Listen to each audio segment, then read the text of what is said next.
Hezbollah ने Israel पर जो अब तक का सबसे बड़ा हमला किया है उसमें 200 से ज्यादा हमले हुए हैं। हिजबुल्लाह ने 200 से ज्यादा हमले किए हैं। जवाब में रॉकेट और ड्रोन के जरिए इन हमलों को हिजबुल्लाह ने अंजाम दिया। इजरायली एयरबेस और रसद गोदामों पर हमले हुए हैं, यानी हिजबुल्लाह जो कर पा रहा है वो कर रहा है। इजराइल पर बड़े हमलों को अंजाम दिया गया है और 200 हमले हिजबुल्लाह की तरफ से इजराइल को निशाना बनाकर किए गए। रॉकेट और ड्रोन के जरिए हमलों को कैसे अंजाम दिया गया, इजरायली एयरबेस और रसद के गोदाम हिजबुल्लाह के कैसे निशाने पर रहे, ये देखिए।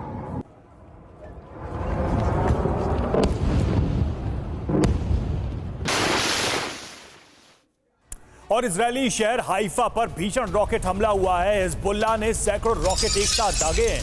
इजरायली आयरन डोम ने इन रॉकेट्स को मार गिराया, यह दावा किया गया इजराइल की तरफ से। हाइफा के आसमान में तबाही की तस्वीरें नजर आई।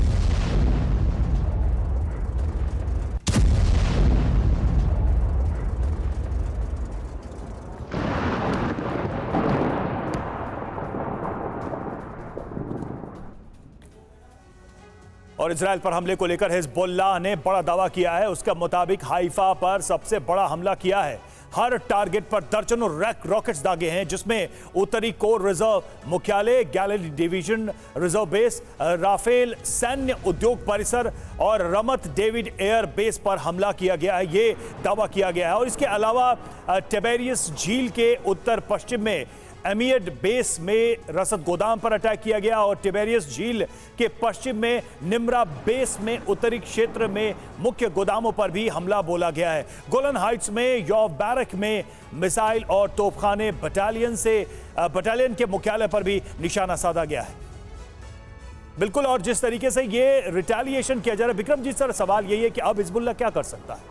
और रॉकेट से जो बातें कही जा रही थी कि रॉकेट का जखीरा है इनके पास, ये पूरे इजराइल को दहला सकते हैं। इतने दिनों में हमने कोशिश तो देखी, लेकिन उसके रिजल्ट्स हमने वैसे नहीं देखे। तो हिजबुल्लाह का हवा ज्यादा था या फिर वाकई में हिजबुल्लाह की ताकत ऐसी है जो इजराइल को टक्कर देगी?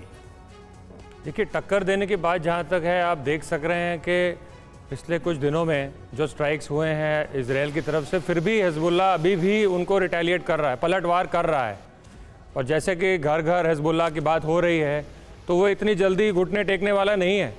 हमने देखा कि उन्होंने उनके कई डिफेंस एस्टैब्लिशमेंट्स, उनके डिफेंस मैन्युफैक्चरिंग एरियाज़ पे हमला किया है।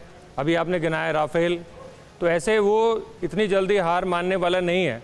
माना कि तकनीकी तौर से या उतनी तरह से वो लैस नहीं है इजराइल की तरफ, परंतु जो भी उसके पास अवेलेबल ऑप्शंस हैं वो सारे ऑप्शंस अभी यूज़ कर रहा है। और हमने ये भी देखा है कि उनको कौन सप्लाई कर रहा है, उनकी जो सप्लाई चेन है वो कहाँ से आ रही है, उसका जो इशारा है वो ईरान की ओर है। तो ये मान लेना कि ये आराम से घुटने टेक देंगे या कोई पलटवार नहीं करेंगे, जो उनकी क्षमता है, मैं तो मान रहा हूँ कि उससे बढ़कर ही वो हमला कर रहे हैं। और एक तरह से इजराइल के नाक में उन्होंने दम किया ही हुआ है।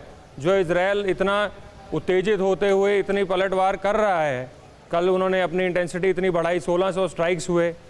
ये एक तरह से हिजबुल्लाह के लिए भी एक तरह से ये, यदि मैं वर्ड यूज़ करूँ, कॉम्प्लीमेंट है कि उनको इजराइल को अपने आप को अपस्केल करना पड़ रहा है to counter the Hezbollah effect. तो ये मान लेना इस वक्त कि हिजबुल्लाह जल्दी से हार मान लेगा, ये ठीक नहीं है। जो भी उसके पास अवेलेबल मीन्स हैं वो यूज़ कर रहा है और उसने काफ़ी परेशानी की हुई है। और हिजबुल्लाह जो कर सकता है वो तो कर ही रहा है, और हिजबुल्लाह के पीछे ईरान जैसी मजबूत ताकत भी पीछे खड़ी हुई है, ये हमें भूलना नहीं चाहिए। तो ये जंग आखिर कहां तक पहुंचेगी, कहां तक जाएगी, ये है सवाल। हिजबुल्लाह के हमले के बाद हाइफा में बज रहे हैं सायरन, लोगों ने बंकर्स में लिए हैं शरण। हमले के बाद करीब 3 लाख लोगों ने बंकर में शरण ली है। हाइफा जो कि इससे पहले भी हिजबुल्लाह के निशाने पर रहा, क्योंकि बॉर्डर सिटी है, पोर्ट सिटी है, और हिजबुल्लाह ने हाइफा में बड़े हमलों को अंजाम दिया था इससे पहले। और अब एक बार फिर हाइफा में सायरन बज रहे हैं। आशंका जताई गई है कि यहां पर हिजबुल्लाह के बड़े हमले हो सकते हैं। 3 लाख लोग बंकर के अंदर चले गए हैं इजराइल के इस पोर्ट सिटी हाइफा।